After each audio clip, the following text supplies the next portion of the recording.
और आपको पता है नाम की कितनी महिमा है। नाम की महिमा तो आपने सुनी ही होगी। अजामिल जैसा व्यक्ति जो शरीर से ब्राह्मण था लेकिन कुसंग से वैश्यागामी हो गया। एक बार उसने वैश्या को कुसंग करते देखा तो वैश्यागामी हो गया और उस वैश्या को अपने घर ले आया। उसके रूप में आसक्त होकर के 10 पुत्रों को जन्म दिया और 10 पुत्रों को जन्म देने के बाद में आज एक बार उसके यहाँ पर संतों का आगमन हुआ है। और जब संतों का आगमन हुआ है तो संतों ने उसको उपदेश किया है। वैसे तो वो संतों को मानता ही नहीं है, लेकिन जो उसकी घर में रहने वाली उसकी गृहिणी है वो बड़ी संतों की मान मर्यादा करती है, क्योंकि उसका जो कार्य है वो थोड़ा कुत्सित है, दूषित है। लेकिन उसके पिता ने उसको कभी ज्ञान दिया था कि बेटा तेरे जीवन में कभी संतों का अपमान न होने पाए, और उसको ये बात ध्यान है। आज जब उसके घर पर संत आए हैं तो उनका बड़ा ही स्वागत सत्कार किया है और निवेदन किया है कि मेरा इतना भाव पवित्र नहीं है, मेरी श्रद्धा इतनी पवित्र नहीं है, मेरा शरीर इतना पवित्र नहीं है कि मैं आपको अपने हाथों से भोजन खिला सकूं, लेकिन मैं आपको सूखा राशन दे सकती हूँ और आपको स्थान बता सकती हूँ। आप जाकर के वहाँ पर भोजन बना लो और बना कर के पालो। आप जाएंगे तब हम आपको आपके भोजन के निमित्त दक्षिणा प्रदान कर देंगे। सारे साधु संत महात्मा जाकर के एक विश्राम गृह में रुक जाते हैं, जहाँ उसकी गौशाला मान लो या घेर मान लो, वहाँ जाकर के रहते हैं, भोजन बनाते हैं, बना करके पाते हैं। रात्रि भर गुरु को नींद नहीं आई।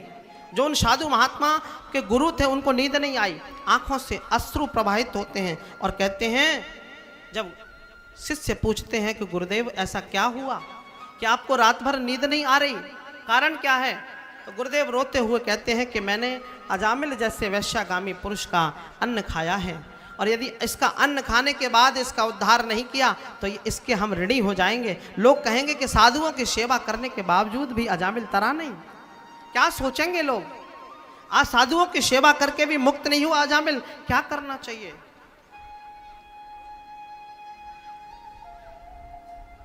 तो आज जो है जब साधु जन जाने लगे, अजामिल आकर के मिला है, दक्षिणा मांगी तो निवेदन करता है कि शुक्रिया अदा करो, साधुवाद करो मेरा कि मैंने आपके वस्त्रों को नहीं छीना, मैंने आपके कमंडल को नहीं छीना, मैंने आपके इन सभी साधनों को छीन करके अपने घर नहीं रखा। इतने में पत्नी आ जाती है उसकी और कहती है क्या बोलते हो महात्मा? अरे नहीं नहीं, हम तो कह रहे हैं महाराज आपकी सेवा में कोई कमी रह गई हो तो हमें बता देना, कोई कमी रह गई हो, किसी प्रकार का कोई भाव कम रहा हो तो हमको क्षमा कर देना, मैं यही कह रहा था।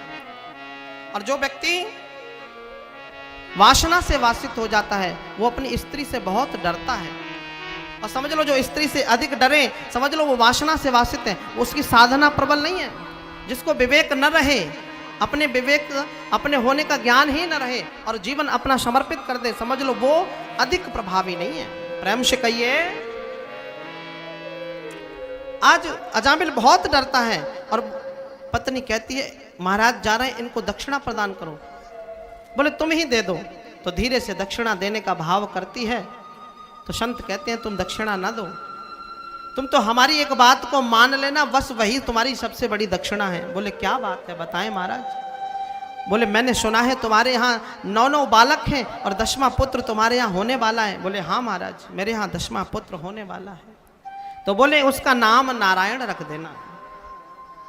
नाम की ताकत कितनी है देखना, नारायण रख देना। और वो कहते हैं ठीक है प्रभु, हम अपने बेटे का नाम नारायण रखने में हमारा क्या जाता है, हम रख देंगे। और अपने 10वें पुत्र का नाम अजामिल नारायण रख देता है। आज जब बालक का जन्म होता है तो रखते ही उसका नाम नारायण रखता है। और अब वो बालक में इतना प्रेम उसका बढ़ जाता है कि जब भी उसका मन करता है तो नारायण को कह करके बुलाता है, नारायण बेटा इधर आओ, नारायण बेटा जल ले आओ, नारायण बेटा हमको थोड़ा थाली ला के दो, नारायण बेटा हमको थोड़ा हमारे स्नान के वस्त्रों को ला के दो। इस प्रकार से दिन में कम से कम अजामिल आज 108 बार नारायण नाम का उच्चारण कर लेता है। नारायण नाम का उच्चारण करता है अजामिल और उसी के फलस्वरूप आज उसके नारायण राम रटने की आदत हो गई है। जीवन की समय परिधि पूर्ण होती है, नारायण का नाम लेते लेते अजामिल आज वृद्धत्व को प्राप्त हो गया। और जब वृद्धत्व को प्राप्त हुआ अजामिल, तो अजामिल जब वृद्धत्व को प्राप्त हुआ है नारायण नाम की रट उसकी नहीं छूटती है। वो किसी न किसी प्रकार से, किसी न किसी भाव से अपने बेटे को पुकारता ही रहता है।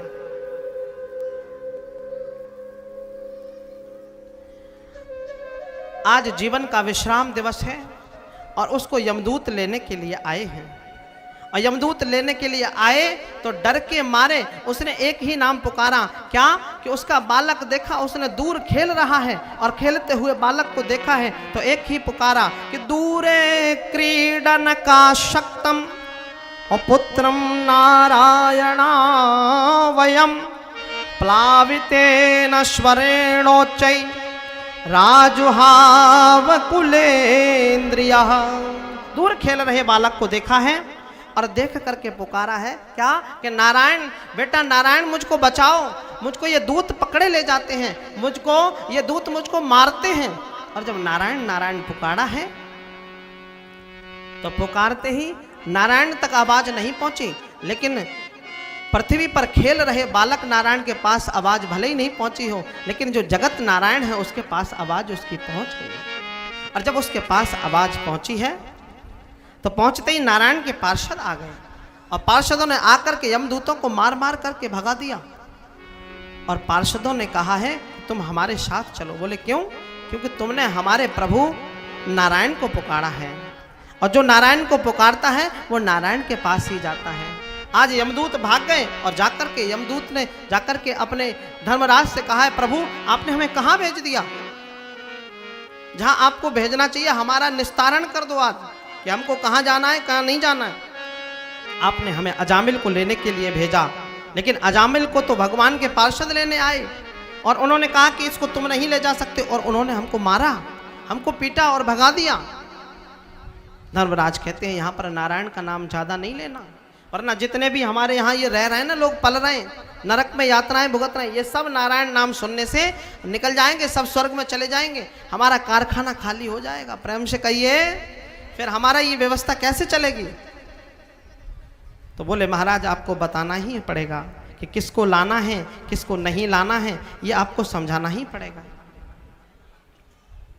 आज समझाते हुए कहते हैं कि जो भगवान का भजन करते हैं उनको कभी नहीं लाना, जो भगवान के भजन में डिस्टर्ब करते हो उनको जरूर लाना, जो पशुओं को सताते हो उनको अवश्य पकड़ के लाना, जो गायों को मारते हो उनको भी अवश्य पकड़ के लाना, और जो गायों की सेवा करते हो उनको पकड़ के मत लाना, जो मनुष्यों को त्रास देते हो, जो मनुष्यों को कष्ट पहुंचाते हो उनको अवश्य पकड़ करके लाना, और जो साधु संतों की सेवा करते हो उनको कभी पकड़ करके मत लाना। और सुनो, दिन में जो दिन भर गालियां देते हो उनको पकड़ लाना, लेकिन जो भगवान मेरा भजन करते हो या भगवान नारायण का भजन करते हो, धर्मराज कह रहे हैं कि भगवान का भजन करते हो उनको कभी छूने भी मत जाना।